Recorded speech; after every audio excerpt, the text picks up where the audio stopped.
Right now, the world is holding its breath.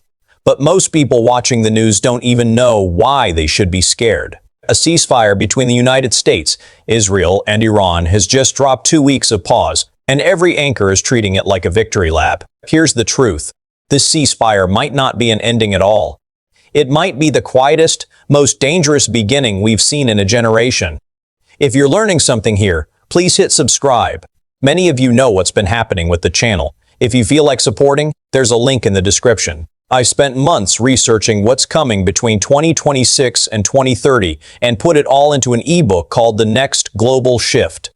How to stay ahead of economic collapse and worthy economies. The conflicts, the moves you need to make. To understand what's actually happening, you have to go back further than February of this year, because this moment didn't appear out of nowhere. The 2015 nuclear deal, the JCPOA, collapsed when Trump pulled the United States out in 2018. From that point forward, Iran and America circled each other like two fighters who both know the bell is about to ring. Talks sputtered. Tensions climbed. And then in June of 2025, the United States and Israel fought what people now call the 12-Day War, sending American bombers into Iranian nuclear facilities before a ceasefire landed on June 24th, mediated by Qatar and the UN. The world exhaled that time too, telling itself the crisis was over.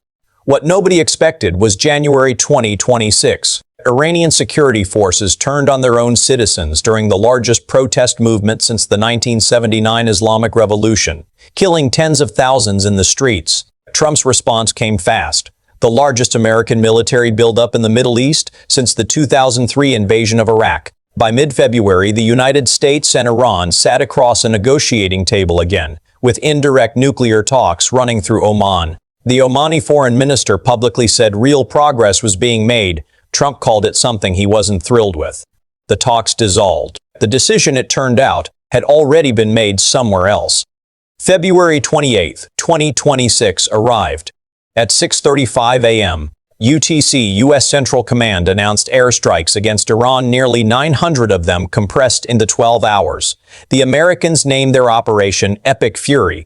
The Israelis named theirs Warring Lion. Together, they threw B-2 stealth bombers, B-1 Lancers, B-52 Stratofortresses, Tomahawk missiles, and HIMARS launchers at a country that had been under sanctions for 45 years. 9 minutes after the American strikes began, at 6:45 UTC, Israeli jets launched what they described as decapitation strikes. Ali Khamenei, 86 years old, supreme leader of Iran since 1989, died at his compound alongside his daughter, son-in-law, grandchild, and daughter-in-law. 40 days of national mourning followed. Khamenei wasn't the only one. The Iranian defense minister, the IRGC commander, the defense council secretary, and 4 top intelligence officials also died. The IDF confirmed the deaths of 7 senior Iranian security leaders before the warning was out. Somewhere in the south of Iran near Bandar Abbas, a girls' school took a hit that killed approximately 170 people. The American and Israeli explanation: the school sat adjacent to a military base, and a misfired air defense missile caused the strike. Iran called it deliberate. By evening, the Iranian Red Crescent reported 201 dead and 747 wounded across 24 provinces. And Iran's retaliation was already in the air drones and ballistic missiles heading toward Israel, toward American bases in Bahrain, Jordan, Kuwait, Qatar, Saudi Arabia, and the UAE, plus a drone targeting Britain's Akrotiri base in Cyprus, and missiles getting shot down over Turkey. 3 American service members died that day, the first U.S. casualties of the conflict.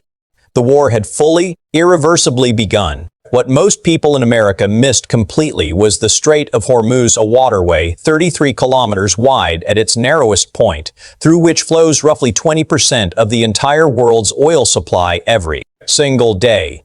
Iran shut it down. The numbers tell the story bluntly. On February 26, 2 days before the war started, AAA recorded the national average for a gallon of regular gas at $2.98. By April 2026, that number had cleared $4 per gallon for the first time since August 2022, a nearly 39% spike in roughly 5 weeks, with crude oil surging past $100 a barrel. Japan's prime minister warned publicly that a closed strait would drain his country's oil supply within 8 to 9 months. collapsing the Japanese economy with it. India pulls 60% of its oil from that region. China, 40%.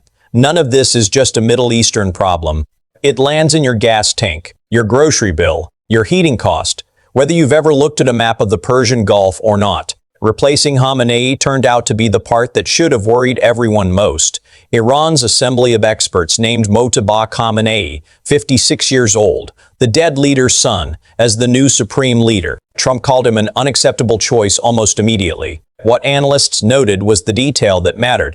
Mojtaba runs close to the Revolutionary Guard and carries a reputation for being even more hostile toward the United States than his father. His opening declaration as supreme leader was to keep the Strait of Hormuz closed. This was not a softer Iran emerging from the wreckage of its old leadership.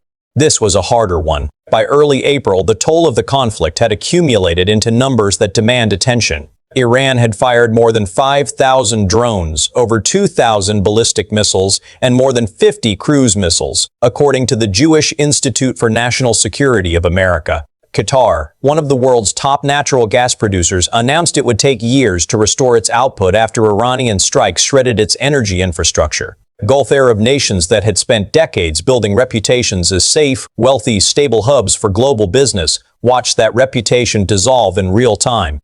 Then came April 7, 2026. Trump posted on Truth Social before his 8:00 p.m. Eastern deadline, and his words were verbatim.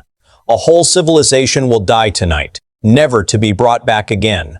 Congressional Democrats called it a potential war crime. Pope Leo XIV, the first American pope, stood in St. Peter's Square and called for peace, describing attacks on civilian infrastructure as a sign of hatred, division, and destruction. Less than 2 hours before that deadline expired, Pakistan brokered a ceasefire, with Prime Minister Shehbaz Sharif's government operating as the go-between for Washington and Tehran. Iran's foreign minister, Abbas Araghchi, publicly thanked Sharif.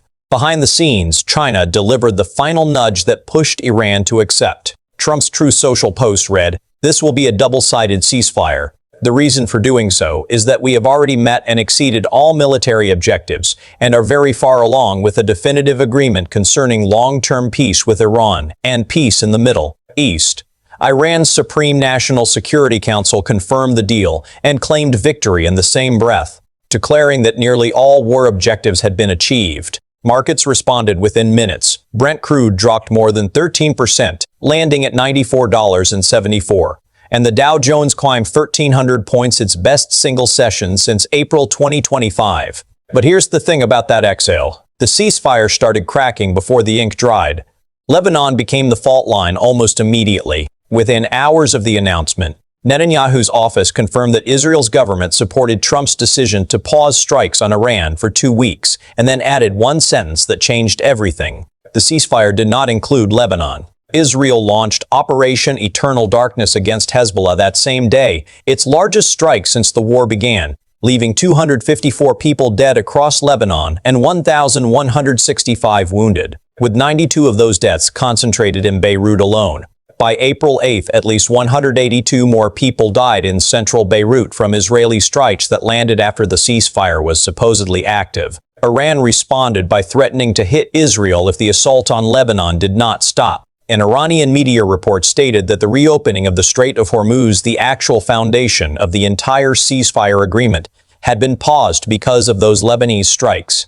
Shehbaz Sharif, the man who built this deal, publicly condemned the violations and urged every party to exercise restraint and respect the ceasefire for 2 weeks as agreed, so that diplomacy could take the lead. And Iran's Supreme National Security Council put out a statement that deserves to be read slowly. "Our hands are on the trigger, and the moment the enemy makes the slightest mistake, it will be met with full force." Underneath all of that sits a nuclear question, unresolved and immovable. All of Iran's highly enriched uranium remained inside the country, likely entombed at the enrichment sites American bombers struck during the 12-day war the previous June. Trump stated that the United States would work with Iran to dig up and remove that uranium. Iran offered no confirmation of that plan. Trump and Netanyahu demanded complete dismantlement of the Iranian nuclear program and Iran's 10-point peace proposal. The document Tehran submitted as its terms for the ceasefire rejected that demand outright.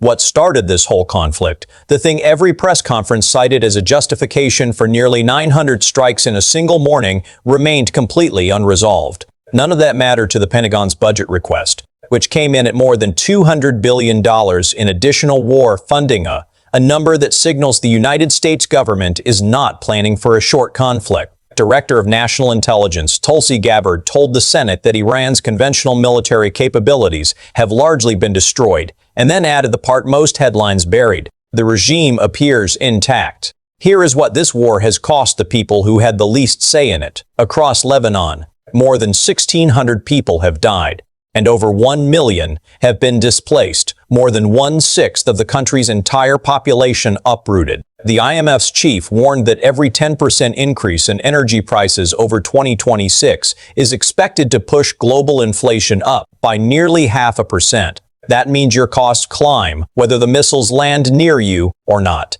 2 weeks, that is the window. This ceasefire opened 2 weeks for two sides that each declared total victory to sit down and negotiate something permanent, with a new Iranian supreme leader more hostile than the last, with Lebanon actively burning despite the agreement, with the straits reopening hanging by a thread, and with a $200 billion Pentagon funding request quietly suggesting that someone in Washington has already planned for what comes next. Secretary General Antonio Guterres urged both sides to respect the ceasefire and expressed hope it would be extended. The world is watching, and the question was never really whether the ceasefire would hold. The question is what the world looks like when it does not. That's the video today. If you want my ebook, link in the description. See you later. Right now,